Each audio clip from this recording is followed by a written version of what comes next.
Grow your cleaning business. Make more money. Have more time. This is the Profit Cleaners Podcast with your hosts, Brandon Condry and Brandon Shane. Hey everybody, welcome back to another episode of the Profit Cleaners Podcast, the only place where you can learn from the top 1% of cleaning business owners from around the world to take it to the next level and win. Guys, thanks for joining us today. We have another great show for you, some value and some knowledge we're going to double down on. So let's dive into it. Today's kind of episode and topic title is we're going to dive into the 20 most profitable small businesses to start in 2023. And how house cleaning is actually in one of those top categories, in the top 5 actually. So we're going to dive into that and give you guys a little insight on why this business is such a great business. We've talked about this before. We're going to talk about it again because, well, we're in the business after all, and there's a reason we chose it. So if you guys are still on the fence about starting a cleaning business, or if you're wondering why you started one in the first place, we're going to remind you today why it's such a great business. So welcome, Brandon. Welcome to the podcast. I'm joined by Brandon Condry in the house. What's up, man? Here I am, in the flesh, or on the Zoom, or the whatever. We're on the Riverside Zoom thing, whatever this technology is. But guys, we're bringing it to you fresh. So you sent me this article the other day, Brandon, and you were like, hey, this popped up in my Google feed, and I don't know why. Probably Google's retargeting you or something, but they know you're a cleaning business owner, right, Brandon? Yeah, I assume that's why it came in. Make sure you know. We'll put the links to this in the show notes, but this is from a website called Insider Monkey, which I had never heard of before, so take this with a grain of salt, perhaps.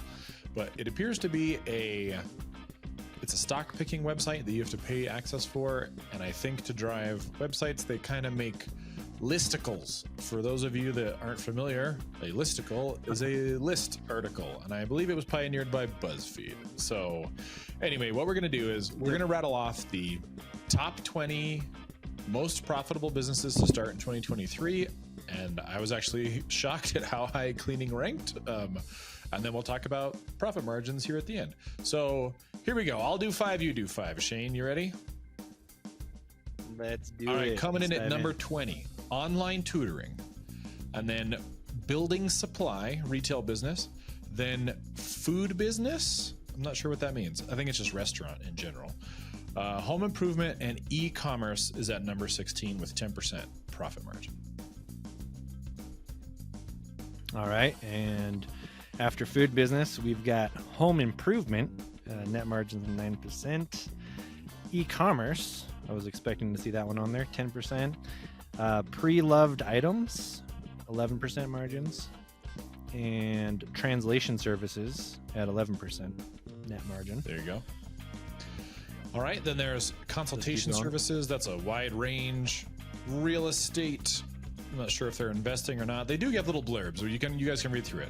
Social media management, affiliate marketing. These are all terms that you guys should have heard in these previous podcasts, but affiliate marketing is number 10 with a 16% profit margin. Yeah, and then getting closer to cleaning, we've got number 9, retail distribution, 16% margin. Content writing services at number 8. Which is something my wife has done for a long time. She does all of our content and copywriting, so I know that's a very lucrative business. But yeah, net margin on content writing services, 16%. Information technology, which is pretty vast as well, 16%. And then all the way down to website design, net margin 18%. All right, and then here's the top 5. Bookkeeping, 19%. Event management, 20%. Number 3, home cleaning services. It specifically says home cleaning. I want to point that out. It didn't mention commercial cleaning. Number 3, home cleaning, 28% profit margin. Number 2 is AirBnB hosting with 40% profit margin. And number 1 was pet services at 40%. So I honestly didn't know if cleaning would be on there at all when I got the article. And then the fact that it was number 3 kind of had me blown away. Profit margin, 28%. We've told you guys, and we tell you guys in the course, if you are one of our students, that we're shooting for a profit margin of 20%. I think there's got to be some kind of relationship here. Like, the bigger you get, the more employees, the more scale, the lower the profit margin becomes. But because it's bigger, like, the numbers are bigger. So the amount of profit you're taking home is higher. So I wonder the 20%. So I'll read you guys the blurb they've got on there, the 28% rather. So the blurb is, businesses offering home cleaning services can expect to earn up to $100,000 in profits per annum. That's per year. The business has a high net profit margin due to people prioritizing hygiene and cleanliness in their homes. Future prospects for this industry look encouraging as well, as there are no indications that demand for home cleaning services would decline in the coming years. Between 2023 and 2033, the home cleaning services industry is forecast to grow at 6.5% to reach $14 billion in 2033. So in 10 years, they are predicting home cleaning to be a $14 billion industry. How much of that piece of the pie are you going to get as a cleaning company owner? That is the question. Yeah, that's a great question. That's an empowering question. And instead of being like, how am I ever going to get to that point? The question you should be asking is, what do I need to do next to start or grow my cleaning business so I can get a piece of that pie, like Brandon said, because it is growing, guys. When we started this business, we did a lot of research, and we if you haven't seen us pull up charts before of, like, just simple things like you can pull up Google Trends. Google Trends, it's a cool tool out there. Just type in home cleaning. Look at the trends over the last 10 years. It is what we call an evergreen market. It is consistent. It has a little ebbs and flows, like, with some seasonality maybe in the winter, but it's always consistent and it's always growing.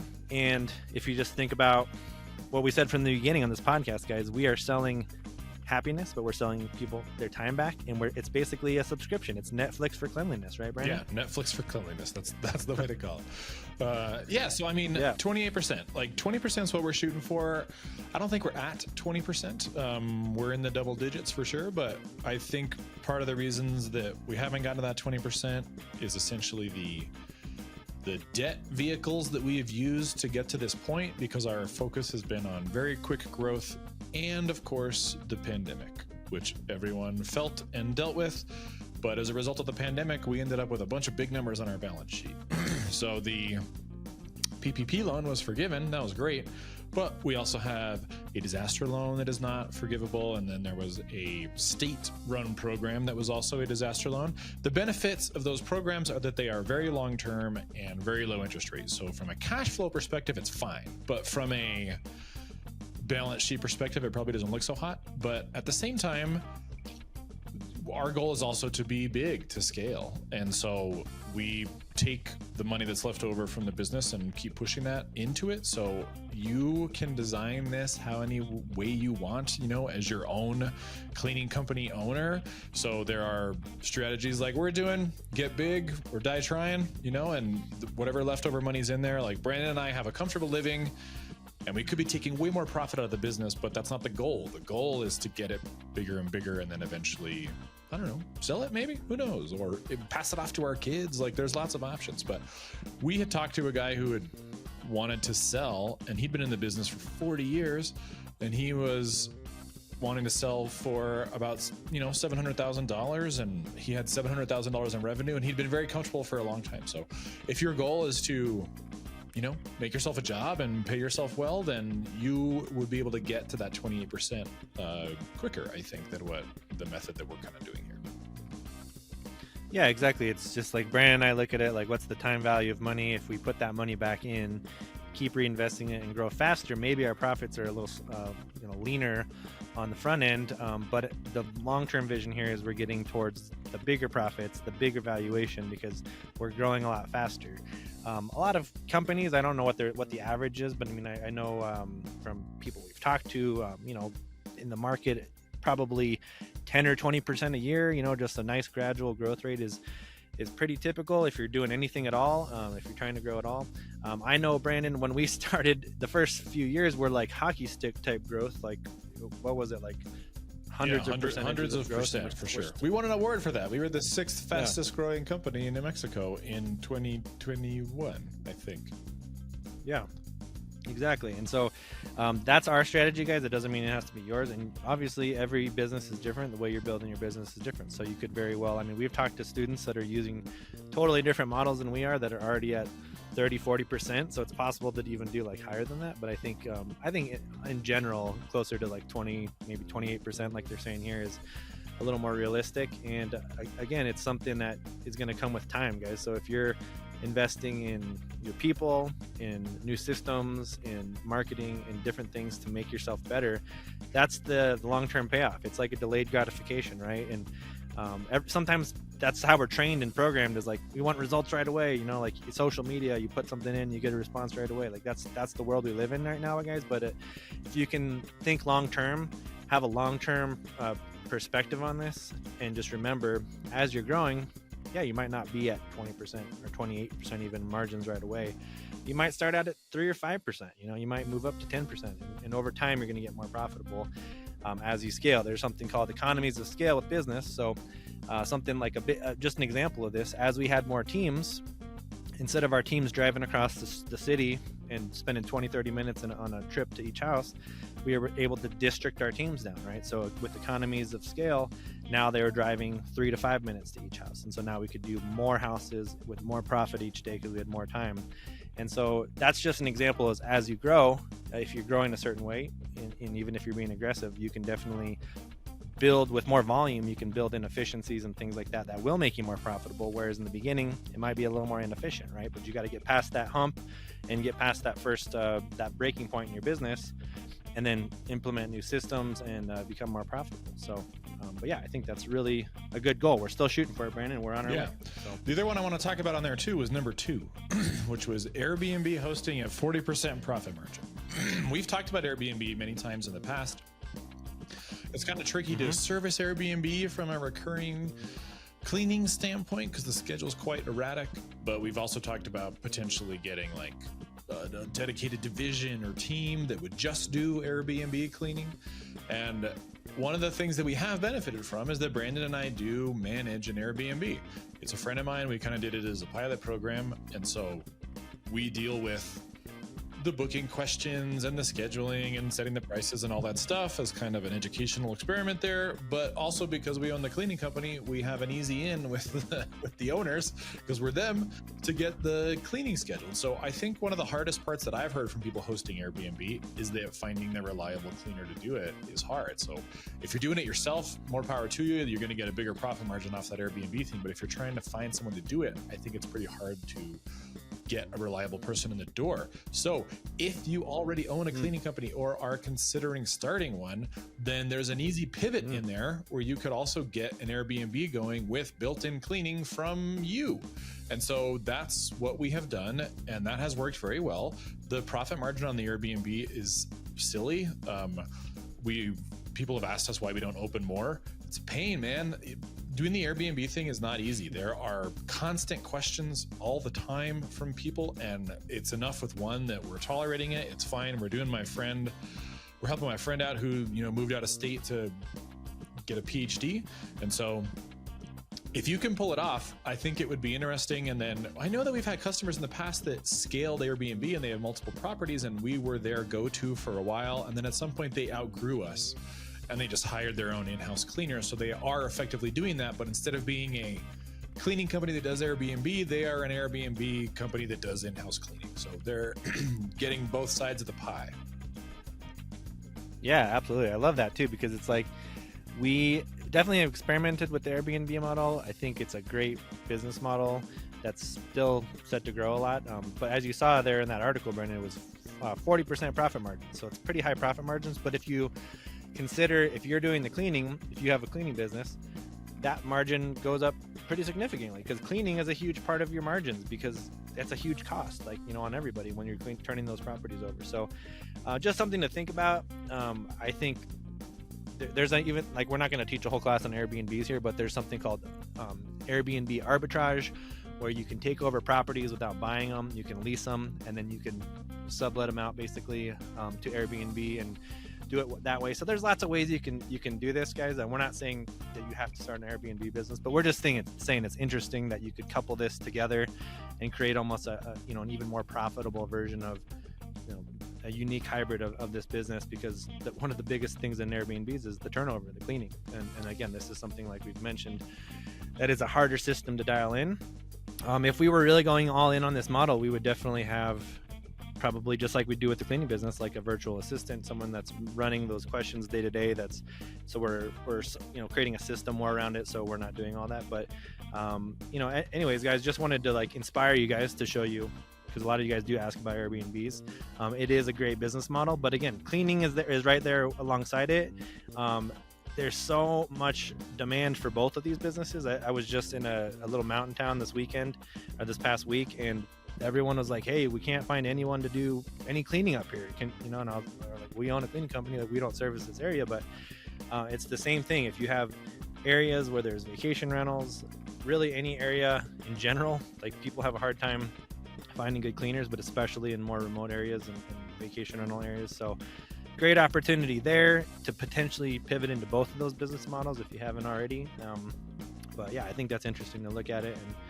And I think we're going to continue, pushing forward on our business, with the cleaning business being our main focus. And we'll keep you guys updated on the Airbnb stuff. But, we're going to keep pushing towards getting to that 28% margin. I don't know if we'll get 28%, but I think we'll get pretty close. I mean, 28% would be fantastic, especially at scale, but it just seems, it seems far away. You know what I mean? Like, not that we can't get there. It's a big, hairy, audacious goal. And lots of things seemed far away when we started the company, and we're way better off than when we were then. True. So it's totally possible, but very true. 28% would seem to me like, man, we're like cutting things to the bone. Like, you're being so brutally efficient that it might be miserable to work there. You know what I mean? Like, we're using cheap cleaning supplies. Sure. We're providing cheap uniforms or no uniforms. We don't have a building. We're running it, like there's ways that we could be trimming things, but part of our promise to our employees is that it's a fun, caring place to work. That's one of our core values. And, you can't do that if you're trying to spend the minimum amount on rent and the minimum amount on uniforms. So there's a balance in there. And again, this goes back to your goals. So if the goal is to just get it as profitable as possible, then just design it from the ground up with that 28% target and see how you can get there. We didn't do that. We designed it to scale. Like that was the goal, is to just be bigger and better than every other cleaning company. And I think by and large, we have succeeded. Absolutely, guys. And it's, as you can see, it's not always about just the number, or at the end of the day, it's not just about, making a certain amount of money or having a certain amount of customers. What's really more important is what's the impact you're creating. Is your life getting better? Like, that's why you started this business in the first place, right? That's why we start businesses, is to ultimately get freedom. I think it creates so much impact and value that you can also set yourself free and create something that runs without you. And so I remember, certain times looking back at our profit loss with John and different things, like we've definitely had certain months where we are a lot more profitable. I think it was in the closer to that 20% upwards range, but it's not always that. It ebbs and flows. It goes back and forth, because certain months we have a lot more to invest in. Certain months we have higher, more marketing or more things, or we have to buy another car or whatever it is. So certain months it doesn't look like that, and it averages out lower. But again, if you're in rapid growth mode, those margins are going to be less. So don't beat yourself up and be hard on yourself because you're at 10% or 50% margins. Like, that's fine.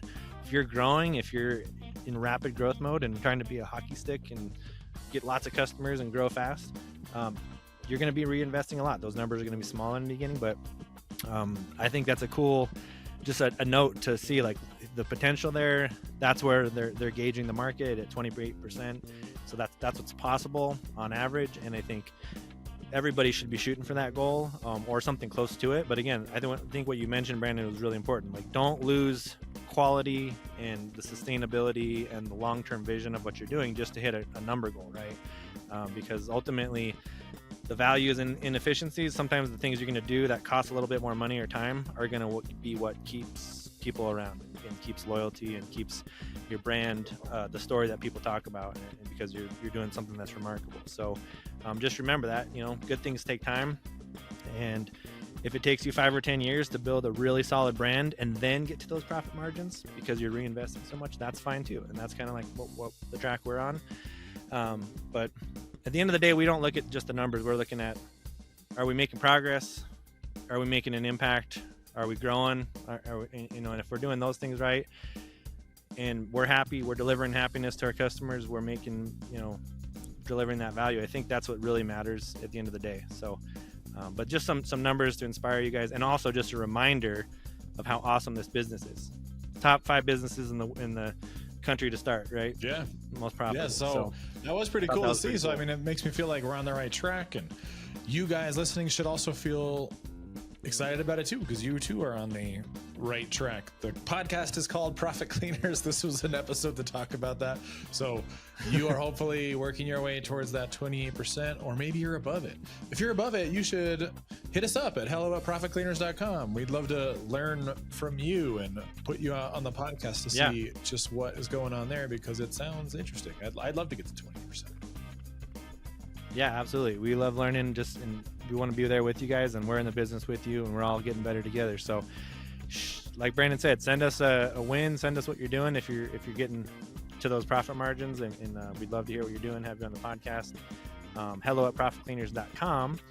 And yeah, I think, just again, a fun reminder, guys, that when Brandon and I started this business, we did not see this article and be like, wow, we got to start the cleaning business. It's the most profitable. We did a lot of thinking about it, did a lot of research. We didn't know it was, I don't even think we knew it was as great of a business as we know now. But I think the truth is there's a lot of businesses out there you can start. Don't just start a business for profit. But if you do start the cleaning business, know that it is profitable. Know that it's a great, sustainable, long-term market. It's growing. And sometimes, that's where the money is. It's just solving problems. Sometimes it's boring, but you can make cleaning sexy. You can make it fun again, and that's what it's all about. So yeah, reach out to us if you've got some ideas on making your business more profitable.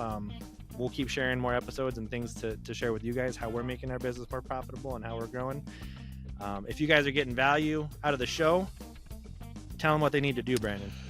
Give us a review wherever you are listening to your podcast. Leave us a review. That is the best way to tell us thanks. Alternatively, if you know someone who owns a cleaning business that might benefit from listening to two dudes talk about cleaning businesses, by all means. But alternatively, as we've shown today, maybe you just know someone who's itching to start any business and they're in part of that search. Today would be a good episode to send them, because there are lots of businesses on that list in the show notes that they could check out. Absolutely, guys. So regardless, help us out. If you're getting value, if we made you think something new, if we inspired you, whatever, made you laugh, made you cry, whatever it is, please help us out. Share the show out. Share it to somebody else subscribe to the show. Leave us a review. That'd be huge.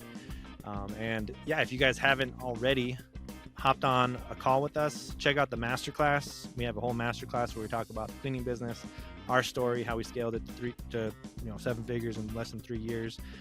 So please check that out. It's profitcleaners.com/masterclass. And we'll book a call. We'll strategize with your business, help you guys out.